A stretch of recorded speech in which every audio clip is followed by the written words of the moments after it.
Hey, y'all, this is Bill. Let me read a passage of scripture. It's found in Matthew chapter 16, starting with verse 21. It said, "From that time on, Yeshua began making it clear to his Talmudim that he had to go to Jerusalem and endure much suffering at the hands of the elders and the head of the Kohanim and the Torah teachers, and that he had to be put to death, but that on the third day he had to be raised to life.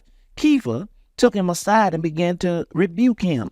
Heaven be merciful, Lord, by no means will this happen to you. But Yeshua turned his back on Kepha, saying, Get behind me, Satan.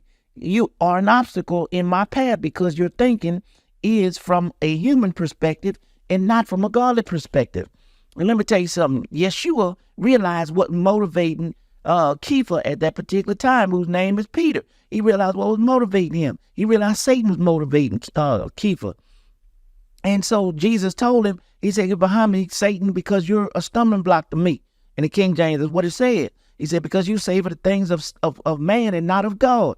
And so, he realized who was motivating him. And, sometimes we get people that in our lives that are doing saying all kind of things to us and trying to do all kind of things. But then we look at what they're doing and try to defend ourselves instead of extend ourselves and try to realize and pray and find out from God why these people are saying the things they're saying now.